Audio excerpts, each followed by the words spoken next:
पाहतात मुक्तिदाता news channel. कविवर्य सुरेश भट यांची एक कविता आहे, डॉक्टर बाबासाहेब आंबेडकरांना समर्पित केलेलं वंदनगीत आहे ते। आणि त्यामध्ये कविवर्य सुरेश भट असे लिहितात की जाळले गेलो तरी सोडले नाही तुला, कापले गेलो तरी तोडले नाही तुला, ही तुला उद्ध्वस्त झालेल्या घरांची वंदना, भीमराया घे तुझ्या लेकरांची वंदना। अगदी असंच समर्पित चार ओळी आमच्या रमेश खंडारे यांना लागू होतात। रमेश खंडारे हे व्यक्तिमत्व असं की लहानपणापासूनच त्यांनी डॉक्टर बाबासाहेब आंबेडकरांच्या कार्यात अग्रेसर राहिलेलं।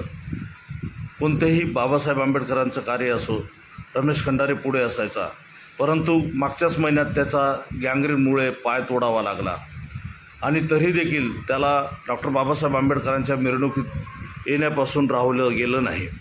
तो मिरवणुकीमध्ये आला आणि आमचं लक्ष त्याच्याकडे गेलं। आम्ही ठरवलं की एवढ्या स्वाभिमानी माणसाचा सत्कार तरी आपण घेतला पाहिजे, म्हणून रमेश खंडारेला संकल्प महासभेच्या वतीनं आम्ही त्याचा पुष्पहार घालून स्वागत केला। त्यावेळेस त्याच्या डोळ्यामध्ये आनंद अश्रू उभे राहिले होते।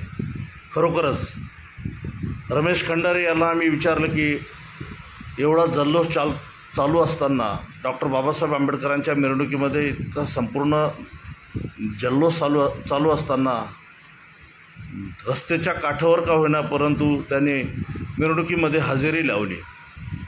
तेव्हा त्याला विचारले की रमेश खंडारे, आपण थोडा आराम केला असता तर बरा झाला असता। तर त्यावेळेस रमेश खंडारे म्हणाला की माझे दोन्हीही पाय तोडले गेले तरी मी डॉक्टर बाबासाहेब आंबेडकरांच्या मिरवणुकीत येईनच। हा स्वाभिमानी माणूस गरीब आहे परंतु स्वाभिमानी आहे। याच रमेश खंडारेने गेल्या कोरोनामध्ये अनेक अनाथांचे प्रेत नव्हे, ज्यांना सगळे आप्तपरिवार असून श्रीमंतांच्या प्रेताला कोणी नातेवाईक हात लावत नव्हते, त्यावेळेस हजारो प्रेत जाळण्याचं काम याच रमेश खंडारेने केले। हा आहे स्वाभिमानी भीमसैनिक रमेश खंडारे। रमेश खंडारेच्या कार्याला मुक्तिदाताचा निळा जय भीम। मुक्तिदाता न्यूजसाठी मी गौतम तुपसुंदरे आणि संदेश तुपसुंदरे।